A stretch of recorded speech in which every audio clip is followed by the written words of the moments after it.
মোহাম্মদ হারুন মিয়া। হারুন দয়ারপাড়া। হচ্ছে আমার মেয়ে ওরা মারিয়ে ফেলে খাটের উপরে শুয়ে দিছে, নাকের ভেতরে ভাত কানায় ভাব, সেই ভাতি ফিরে আবার চোখে যাচ্ছে। তাহলে আমার কী করে আমার মেয়ে তাহলে সেইভাবে তাহলে ফাঁসি দিতে পারে? আমার এই মামলাটা ওসি সাহেবে আমি যে মামলা দিয়েছিলাম সেই মামলাটা ঘুরে ওসি সাহেবে নতুন করে ফির প্রপোজন আমি একটু দিছে বলে নিজেই আত্মহত্যা করছে, সেই মামলা ওসি সাহেবে দিছে।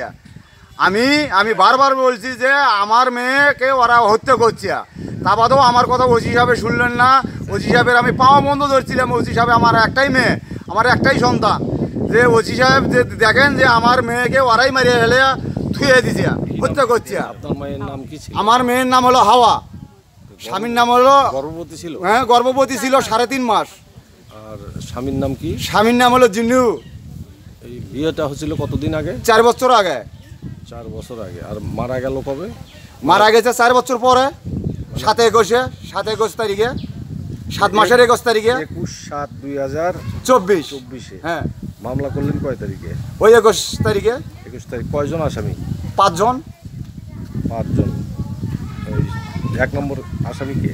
জিল্লুর রহমান, মানে মেয়ের স্বামী। সে জামিনে আসছে? হ্যাঁ জামিনে আসছে। আর 1 মাস 23 দিনত কিভাবে তাই জামিন পায় 6 মাসের? আপনি চাচ্ছেন কি এখন? আমি চাইছি আমার মেয়ের বিচার, কিন্তু কীভাবে 6 মাসের জামিন পায় হলো একটা 1 নম্বর আসামি, একটা খুনের আসামি, কীভাবে 1 মাস 23 দিনের জামিন পায়? আপনি বিচার প্রার্থী? আমি বিচার চাইছি রাষ্ট্রপতির কাছে এবং